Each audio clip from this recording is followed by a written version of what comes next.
Irmãos e irmãs, que a paz do nosso Mestre Jesus esteja em nossos corações.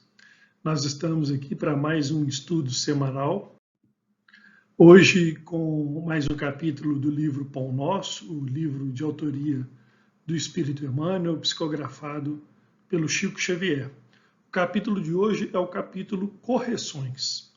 O estudo que Emmanuel nos traz, ele é baseado na carta de Paulo aos Hebreus, no capítulo 12, versículo 7. Esse versículo que está em cima que nós vamos ler agora.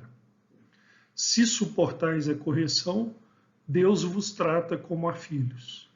Pois que filho há a quem o pai não corrija? Então essa passagem de Paulo nos traz mensagens importantes, né, reflexões importantes sobre esse mecanismo de correção que nós somos submetidos, né, pelo nosso Pai Celestial, sempre, logicamente, com o intuito do nosso crescimento, do nosso progresso, do nosso melhoramento. Né? E é interessante porque na própria passagem, né, Paulo cita, né, que filho há a quem o pai não corrige. Né? Nós, como pais terrenos, imperfeitos que somos, né, ainda com a nossa inteligência tão limitada, sempre agimos, né, para corrigir o rumo, a rota dos nossos filhos, quando nós enxergamos que algo que não está certo, que pouco à frente existe ali, né, uma rota de colisão, nós, como educadores, como pais, agimos constantemente no sentido de fazer essa corrigenda das rotas dos nossos filhos, né? O que dirá, então, do nosso Pai Celestial, né? Aquele que é a inteligência suprema, né? É soberanamente justo e bom e que só age para o nosso bem em todas as situações da nossa vida, né? Então, com essa clareza, com esse conhecimento, né? Os mecanismos de correções que nos chegam, que eu classificaria como aquelas situações que muitas vezes chegam, né, os acontecimentos da vida, que nos chegam para nos tirar da zona de conforto. Né? A zona de conforto é uma zona perigosa, né? Uma zona que muitas vezes nós estamos ali falsamente tranquilos, né? Em céu de brigadeiro, numa situação que eu estou aproveitando, né? Me comprazendo, né? Mas que nem sempre é aquilo que é o melhor para mim. Né? Então, como a gente falou, o nosso Pai Celestial, que é soberanamente justo e bom, que é a inteligência suprema, que a tudo preside, a tudo governa, sabe o que é melhor para os seus filhos. Então, quando nós estamos, né, em rota de colisão, ele age e muitas vezes o que o texto vai nos trazer de Emmanuel vai nos trazer, que muitas vezes nós não compreendemos, né, esses mecanismos de correção.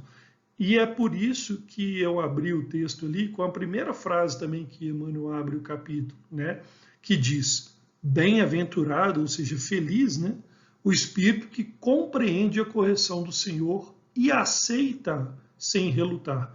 Olha que interessante, né? Antes da aceitação, Emmanuel coloca a compreensão. Né? Então, a compreensão desses mecanismos, né, que chegam para nós como corrigendas, né, das nossas rotas, no nosso caminho, né, é fundamental. Né? Para a compreensão, eu preciso buscar, né, entendimento, eu preciso, né, buscar conhecimento. Né? E quando eu me esforço nesse sentido, né, na sequência, né, eu aceito e fica muito mais fácil, inclusive, sair, né, passar por essas situações que nem sempre são agradáveis, né, passar por essas situações de uma forma mais leve e sabedor de que aquilo é sempre, sempre para o meu bem. Né? Então, o texto de hoje nos fala de resignação, de humildade, né? E é sobre isso que nós vamos desenvolver aí nos próximos minutos. Né? Na sequência, eu destaquei ali, Emmanuel nos traz: por vezes, a repreensão generosa do alto, símbolo de desvelado amor, atinge o campo do homem, traduzindo advertência sagrada e silenciosa. Mas, na maioria das ocasiões, a mente encarnada repele o aguilhão salvador, mergulha dentro da noite da rebeldia, elimina possibilidades preciosas e qualifica de infortúnio insuportável a influência renovadora, destinada a clarear-lhe o escuro e triste caminho. Então, olha que importante, por isso que eu trouxe esse parágrafo, é um pouco mais longo, mas que representa bem aquilo que nós estamos falando. Muitas vezes nessas situações que, como nós colocamos, nesses mecanismos de corrigenda e de correções que nos chegam, nem sempre as situações serão, que nós vamos atravessar, serão fáceis. Aquilo está dentro do que a gente colocou anteriormente, aquilo que me tira da zona do conforto, naturalmente me leva para um local de mudança, de desconforto inicial muitas vezes, mas que é, como nós falamos, aquilo que eu preciso. Então, essa postura nesses momentos, inicialmente, ela é de repelir, como Emmanuel colocou ali, repelir o aguilhão salvador, ou seja, aquilo que me chega para o meu bem. É mergulhar na noite da rebeldia, ou seja, me rebelar contra as situações, contra aquilo que acontece, e deixo muitas vezes de aproveitar da melhor forma aquilo que me vem para clarear, como Emmanuel coloca ali, clarear o meu caminho para me ajudar. Então essa postura ante essas situações, ela é fundamental, e é por isso que nós falamos que o texto nos fala hoje de resignação, de uma postura de aceitação, de consentir, como nós vamos ver um pouco mais à frente, com o coração, não só obedecer, mas consentir com o coração, que é a definição que o Evangelho nos traz da resignação, pois tudo se torna mais fácil a partir daí. Então, Emmanuel fala que aqueles que compreendem as correções do Todo Misericordioso reajustam-se em círculo de vida nova e promissora.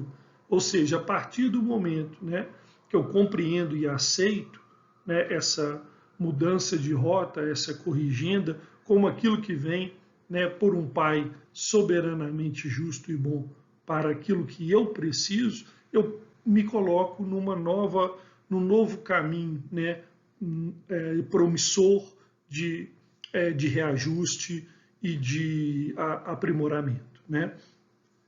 Na sequência, Emmanuel coloca: não te esqueças de que o mal não pode oferecer retificações a ninguém. Olha que importante isso, O mal não retifica ninguém, O que retifica é a corrigenda, é a mudança de rota, a oportunidade de identificar aquilo que não, mesmo eu me comprazendo, mas não me é necessário, não é aquilo que eu preciso, E aí essa correção do Senhor vem para nos auxiliar, Aceita humildemente, Emmanuel diz, convicto de que constitui verdadeira mensagem do céu, ou seja, constitui verdadeiramente aquilo que eu preciso para o meu crescimento, para o meu desenvolvimento.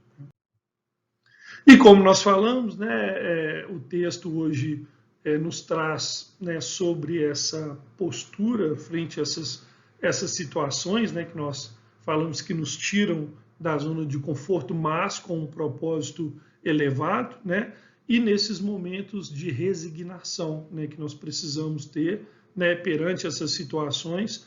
E aí eu trouxe duas passagens. Primeira, eu já adiantei no slide anterior, que é a definição do Evangelho segundo o Espiritismo, está lá no capítulo 9, Bem-aventurados, os brandos e pacíficos. É uma definição que eu gosto muito sobre a resignação.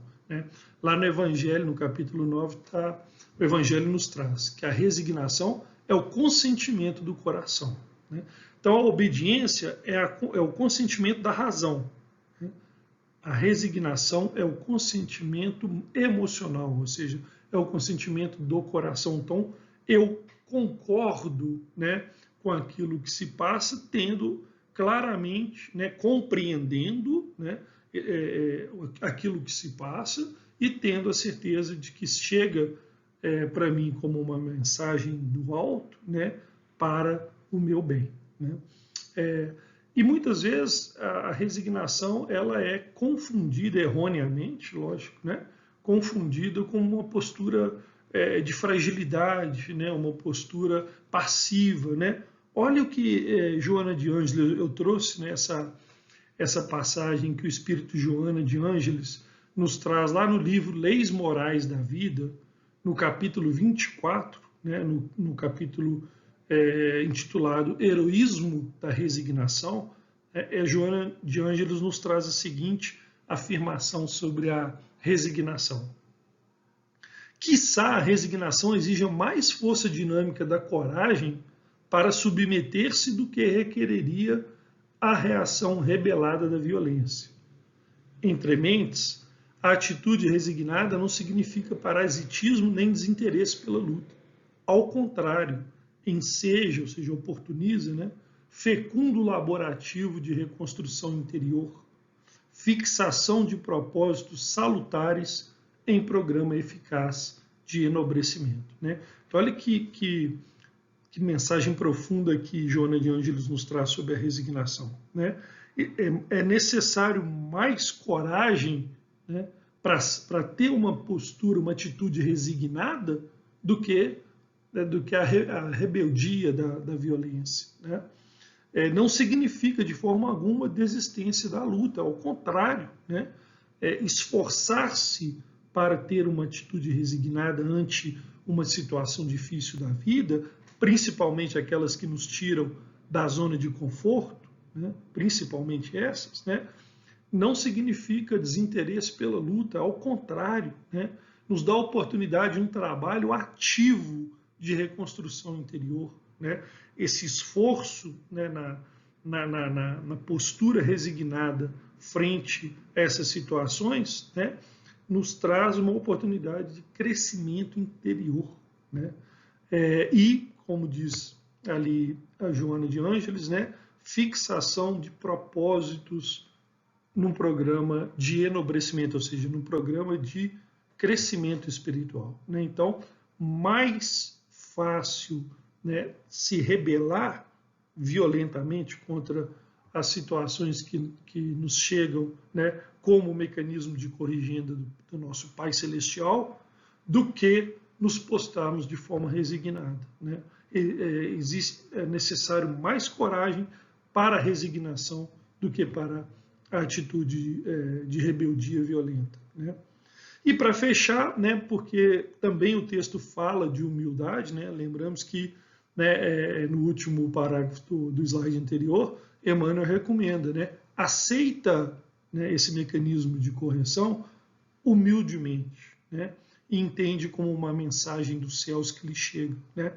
E eu gosto demais dessa definição da humildade, que também está no Evangelho segundo o Espiritismo, mas no capítulo 7, no Bem-aventurados os pobres de espírito, no item 2, né, nos diz que a humildade é um ato de submissão a Deus, submissão à vontade de Deus, né?